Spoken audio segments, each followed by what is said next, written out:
All right, guys, so we're going to take a look at one of my favorite tools to use, which is the Fibonacci. If you are an ongoing subscriber and member in Cryptonary, you know I use this tool all the time. The Fibonacci sequence is a mathematical equation or a mathematical sequence found in nature. And it's like a harmonic undertone within the markets. It's like an invisible level of support and resistance depending on the context of the market. And it can be so powerful when you use this. Again, I'm not going to spoil this. We're going to take a look over at the chart so you can see its validity. But if you are a member and you do follow our stuff, you'll see how powerful this has been for us. So take your time with this and we'll get into it now. I hope you enjoy this episode. Yes, guys, welcome to the Fibonacci episode. Those of you guys that follow on with the altcoin opportunities and the ongoing analysis within Cryptonary know how much I absolutely love this tool. This cycle especially, it's been really, really effective. What we essentially use the Fibonacci for is for allowing price to retrace, or also as well, you can use it to project where price may go to. There's a variety of different ways and we'll speak about them now.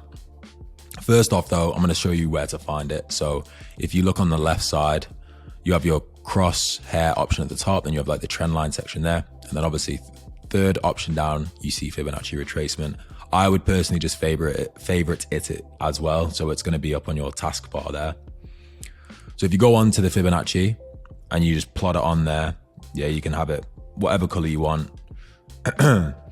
But this, and you guys should really screenshot this or take a picture of this, and then you can go on and copy these exact settings. There are more kind of options within the Fibonacci that you can use, but we have a very specific kind of requirement which justifies a Fibonacci setup or a valid Fibonacci move or retracement for us. And it's literally the 61.8, which is known as the golden ratio within the Fibonacci. It's a special sequence found in nature.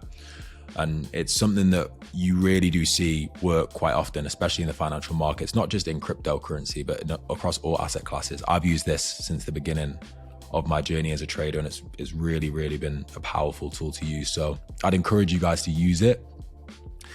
Like we spoke about before, at the start of the very first episode, you know, these kind of trading tools and stuff like that, you don't actually have to use them. They are just like added kind of weapons to your arsenal almost. But this is something I really do vouch for, and I use it a lot, and we've seen a lot of amazing success within the altcoin opportunities using it. So yeah, but regardless, if you haven't rewind and screenshot that, they're the settings. That's the way your Fibonacci should look. Okay, so we have the 61.8 projection to the upside is number one. We have the 100% and the 0%, which is your A and B pull, which I'll explain. You have the 50% retracement, you have the 61.8, and you have the 70%, 70.5% to be specific. Right, so the idea with the Fibonacci is this. With the markets, as we spoke about, and as you know by now, you have to have a healthy flow of supply and demand. You have to have a healthy kind of flow within the markets. That's what creates the higher highs, the higher lows. That's what allows us to plot trend lines with our analysis. And through that, you often find the market pull back to this kind of golden ratio zone within the Fibonacci. All right, you'll see it quite often. And again, it's not something that's powerful on its own. It should only really be used at certain times. It should only really be used on certain time frames, which we'll speak about as well. But I'm going to just give you a nice little vague breakdown here using a little drawing analysis, and then we'll go over to the charts as well. So first off, you have your point A, all right? So this would be whatever, this can be like a brand new asset, or it can be a point in, let's say it's, I don't know, 10K on Bitcoin, okay? So that's 10K on Bitcoin. The fundamental or a macro catalyst comes into the market, which sends prices high, okay? It sends prices up to, I don't know, 30K, whatever. And then we have like a nice little pullback within the market, all right? This is healthy, okay? I reckon I've got that right, yeah. Then we have a nice pullback within the market, and then price continues off, all right? But before price continues off, we identify that there's a level of support here and around where price kind of settled on that retracement, okay? And what you do with the Fibonacci is this. You pull it from point A, which is your key level, okay, where price found the demand, or where the initial move stemmed from. You can see in the charts where there's all of a sudden surges in price to the upside or sell-offs in price to the downside. And there's always that kind of, there's that clear tell, and we'll talk about it in the markets. There's that key swing point, all right? You always want to pull a Fibonacci from a key swing point within the market, something that's printed a very significant kind of move or a significant inflection point on the market. That's where you want to pull Fibonacci's to and from. So by from, I mean here, and then to, I mean there, all right? And I've drew that perfectly, but what you can see is the retracement comes to the 61.8% ratio. There's so many arguments as to what this means and why we find this so often in the market. Some people call it fair value. Some people would say that from the market psychology, from this point, from 10K to 30K, we retrace with below 50%. So the market deems it as like, you know, not a cheap market, but like a fair value almost. All right. And then on the flip side, when it's the sell side, the market sees it as like a premium. All right. Because it's like 50% discount and more, basically. Okay.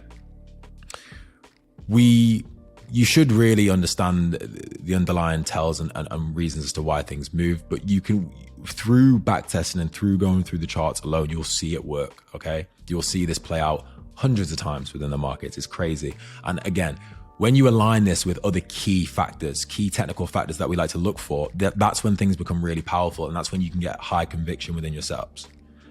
All right, so we've had the move to the upside, we've had the sell-off, and the price was found again.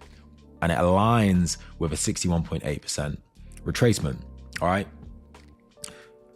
Rules within the way we use the fib, okay? If price comes, it depends on so many factors.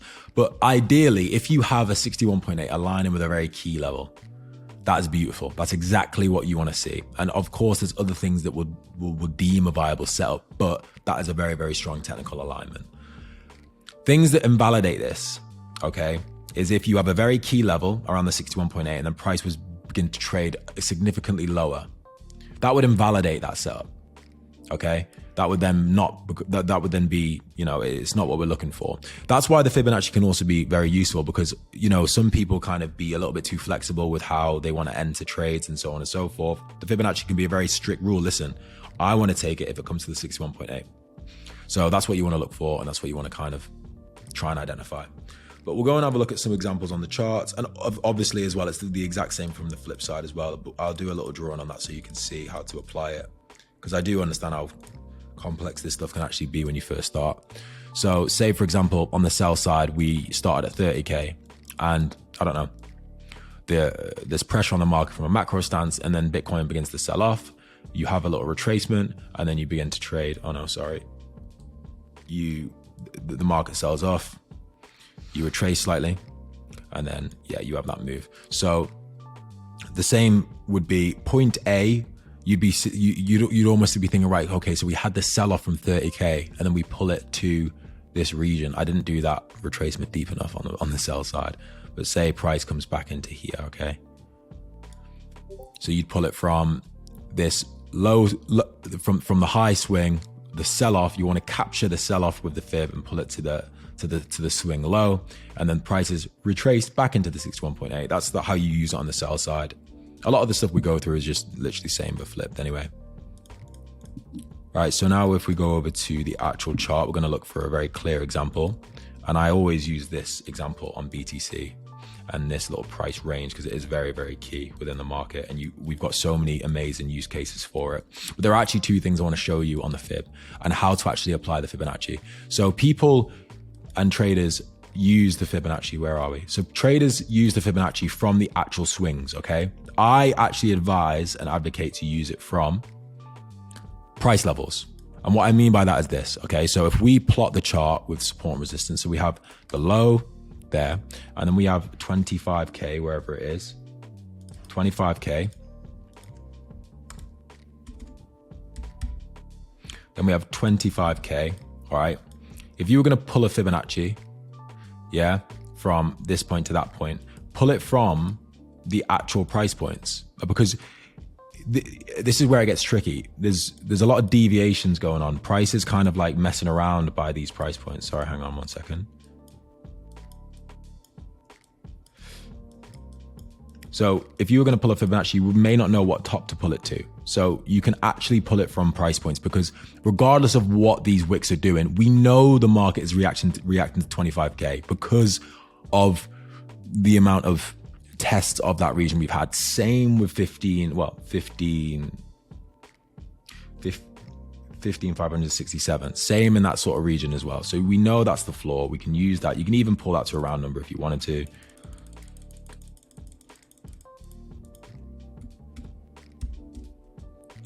So you can even pull it to that round number, and we can pull the fib from here to there, for example. Okay, that's how you would use it. And this one didn't really play out too well on the 61.8, but you do have that sort of 50% test as well. And you know, these are the percentage pullbacks that we like to look for. 50% can be used as well, just in general forms of analysis. If you have a key level here and a key level here, you could place that as another key level. All right, and I just did that randomly based on the 2 swing points we had, and look, you can see there how price actually respected it multiple times to the upside and to the downside. Okay, but the key, what I really want to speak about is this one, okay? Because this is a very, very key swing point. And you see how we identified that trade-in level there?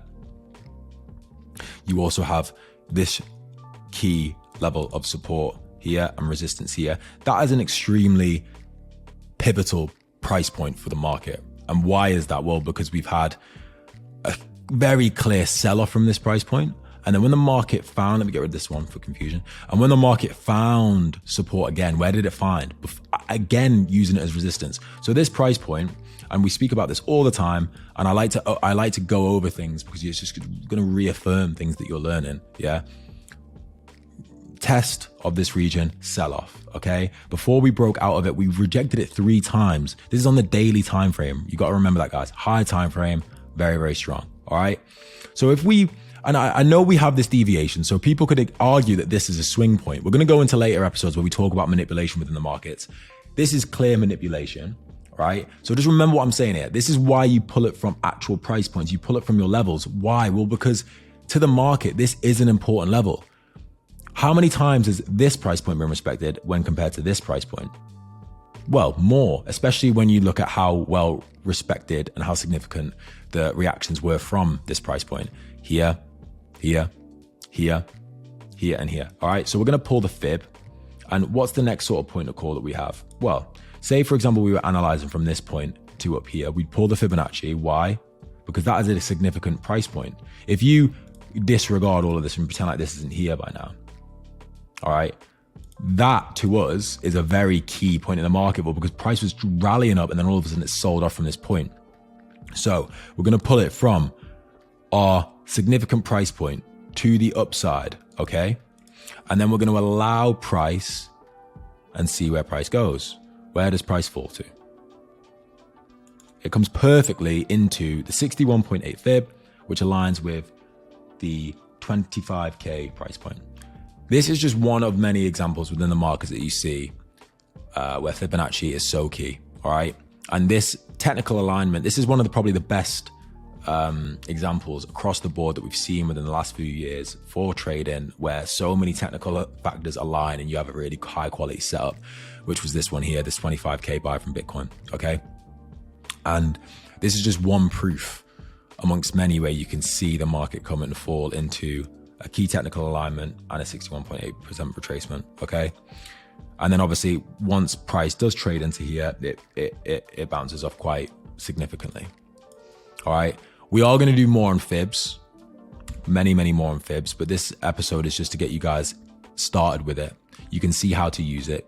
Try and always understand your levels and respect the levels more than you respect what price tells you, because this is a very key example of where manipulation can kind of go wrong. Because if you if you took the fib from that level, you may have missed out on a pretty nice setup there. So you have to understand what you're seeing, and this is just a bit of manipulation. When you look at higher time frames, for example, like when we speak about wicks and stuff like that, it wasn't respected at all. It took 1 week for price to understand that it didn't belong trading in that region, okay?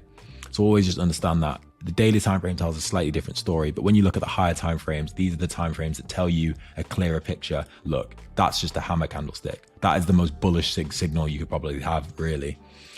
So Yeah, always remember where you're pulling your levels from.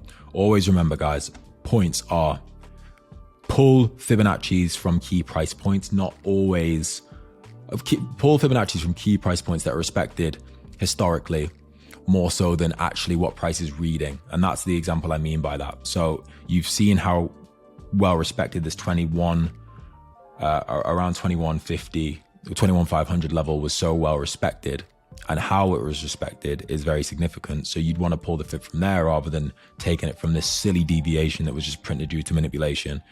All right, so always respect the levels and respect the key swing points within the near-term context. We're going to go into Fibs in more detail in later episodes anyway, but regardless, I hope you enjoyed that video, and I'll see you in the next one. All right, guys, so as you can see, the Fibonacci is a very valid tool to use. It's been a key player and a pivotal role in the development of price action recently. You don't have to use this if you don't want to. Like I say, these sort of tools and these traders' tools are very unique to the individual. I personally love it. I use it quite a lot. You may not, but you should go on the markets and go to the charts and see for yourself if this is going to be something you want to use or not. Regardless, I hope you enjoyed the episode, and I'll see you in the next one.